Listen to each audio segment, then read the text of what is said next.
नमस्कार दोस्तों, आप सभी का हमारे YouTube चैनल लीगल की ओर में बहुत बहुत स्वागत है। दोस्तों, इस चैनल के माध्यम से हम लॉ से संबंधित सभी प्रकार की vacancies, jobs, paper publications, supreme court, high court में चल रहे केसेस संबंधित इन्फॉर्मेशन लाते रहते हैं।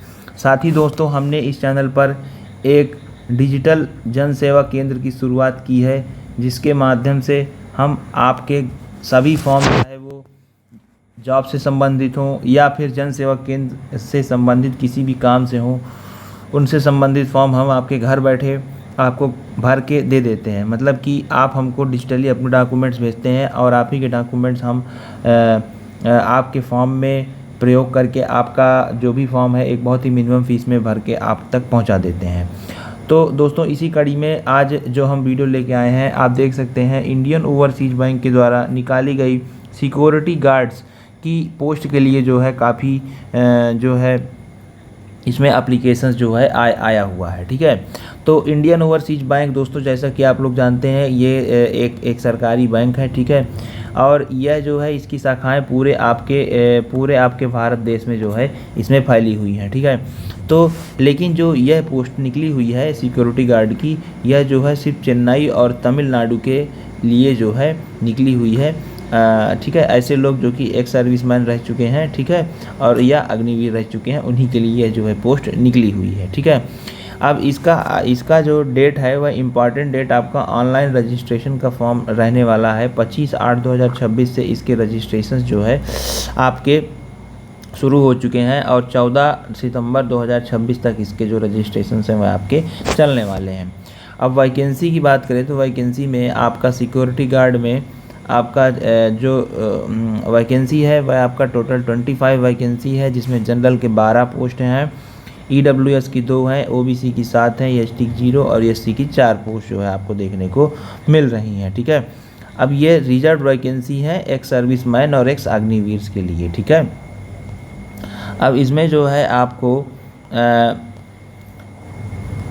इसमें जैसे जो भी इसमें आपका जो रिजर्वेशन लगेगा वो आपका सेंट्रल, मतलब कि गवर्नमेंट ऑफ इंडिया का रिजर्वेशन जो है आपका लगने वाला है। ठीक है, तो वहीं उसी के हिसाब से आप जो है फॉर्म भर सकते हैं। देखिए, एज की बात करें तो एज इसमें आपका 18 वर्ष से लेकर 26 वर्ष तक के लोग जो है भर सकते हैं।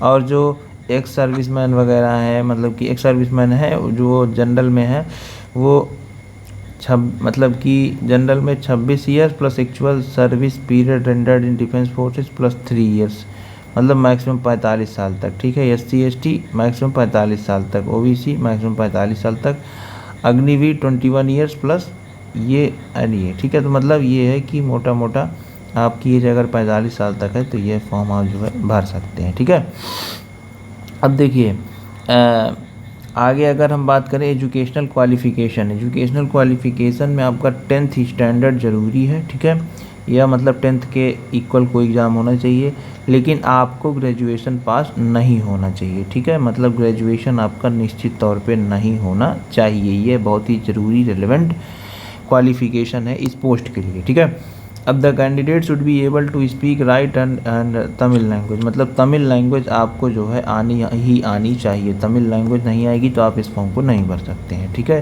क्योंकि चेन्नई में तमिल लैंग्वेज ही दोस्तों बोली जाती है, तमिलनाडु में चेन्नई में तमिल लैंग्वेज ही बोली जाती है, इसलिए वहाँ पर आप जो है तमिल लैंग्वेज ही आनी चाहिए आपको। ठीक है, अब इसमें जो है आपका पेमेंट कितना रहने वाला है। देखिए, मतलब बेसिक पे आपका 19,500 से शुरू होगा। इसका मतलब जो आपका पेमेंट रहने वाला है वह आपका मान के चलिए कि 35 से 40 हज़ार जो है आपका पेमेंट जो है इसमें रहने वाला है। ठीक है, प्रोबेशन पीरियड आपका 6 महीने का रहेगा, जिसके बाद जो है आप जो है 6 महीने के बाद आप परमानेंट जो है आप एम्प्लॉय हो जाएंगे। ठीक है, अब इसमें अगर सिलेक्शन प्रोसेस की बात करें, सिलेक्शन प्रोसेस से पहले हम लोग बात कर लेते हैं कि हाँ, सिलेक्शन प्रोसेस की बात करते हैं। सिलेक्शन प्रोसेस में 3 टेस्ट होंगे, ऑब्जेक्टिव टेस्ट, लैंग्वेज टेस्ट और फिजिकल टेस्ट। ठीक है, अब देखिए, ऑब्जेक्टिव टेस्ट में आपका English language, arithmetic aptitude, arithmetic test मतलब ये आपका रीजनिंग, मैथ, साइकोमेट्रिक और इंग्लिश, इतना आएगा।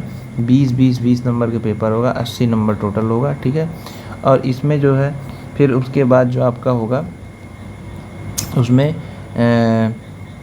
आपका लोकल लैंग्वेज टेस्ट होगा जो आपका क्वालिफाइंग नेचर में होगा और 20 नंबर जो है इसका माना जाएगा। ठीक है। Cut off marks for general category, अब देखिए फिजिकल टेस्ट में आपका जो है candidates who qualify online local language उनको जो है फिजिकल फिटनेस टेस्ट के लिए बुलाया जाएगा। फिजिकल फिटनेस टेस्ट में देखिए 100 नंबर का होगा। इसमें आपको जो है पुशअप्स मारने पड़ेंगे, सीटअप्स मारने पड़ेंगे, 1 किलोमीटर रन, ड्रिल, सारी चीज़ें जो है आपको एसेस की जाएंगी इनमें। और इसमें देखिए मार्क्स 30 नंबर की पुशअप्स होंगे, सीटअप्स आपके 30 नंबर के होंगे, 1 किलोमीटर रन आपका 30 नंबर का होगा, ड्रिल आपका 10 नंबर का होगा। ग्रैंड टोटल आपका 100 नंबर का पेपर है ये मतलब कि आपका रहने वाला है। ठीक है। अब फिज़िकल फिटनेस जो टेस्ट होगा उसमें आपकी डिटेल्स होंगी, ये मतलब आपका मतलब किस प्रकार से उसका जो है आपका मार्क्स आपको दिए जाएंगे। ठीक है। इस प्रकार से जैसे मान लीजिए पुशअप्स हो गए तो आपने रिपीटिशंस में डाला है तो 30 एंड एबव हो जाएगा, मतलब 30 या 30 से ऊपर करते हैं तो 30 होगा, 21 से 29 ये मतलब इस प्रकार। सिटअप्स करते हैं तो ये 30, 1 किलोमीटर रन करते हैं तो टाइमिंग के हिसाब से नंबर मिलेगा। ठीक है। लेस दैन 4 मिनट में कर लेते हैं तो आपका 30 हो जाएगा। ड्रिल टेस्ट में आपको इस प्रकार से आपको जो है देखने को मिल रहा है। ठीक है। तो ये सारी चीज़ें आपको क्वालिफाई करनी पड़ेगी। ठीक है। और एक ही अटेम्प्ट जो है फिजिकल फिटनेस टेस्ट के लिए जो है मिलेगा। ठीक है। उसी के हिसाब से फिर आपकी मेरिट बनाई जाएगी और आपका सिलेक्शन जो है दोस्तों करवाया जाएगा। ठीक है। तो यह दोस्तों कुछ इन्फॉर्मेशन थी जो कि हमने देनी चाहिए आप लोगों के लिए। अब देखिए इसका जो फॉर्म भरना है वह जो है आपका फॉर्म के लिए जो है आपके पास क्या क्या होना चाहिए। देखिए डॉक्यूमेंट्स में आपके पास 10th की मार्कशीट होनी चाहिए, फ़ोटोग्राफ होना चाहिए। ठीक है। आधार, पैन, ये सारी चीज़ें आपकी होनी चाहिए, तभी ही इसका फॉर्म जो भरा जा सकता है। जो लोग भी हमारे डिजिटल जन सेवा केंद्र के माध्यम से इस फॉर्म को भरवाना चाहते हैं वो मात्र 100 रुपया देकर हमको डिस्क्रिप्शन में दिए गए नंबर्स पर संपर्क कर सकते हैं। वहाँ के माध्यम से हम आपको लिए अवेलेबल हैं और बहुत ही कम फीस में आपका फॉर्म भर के आपको दे दिया जाएगा। मिलते हैं आपसे अगले वीडियो में, तब तक के लिए धन्यवाद, नमस्कार।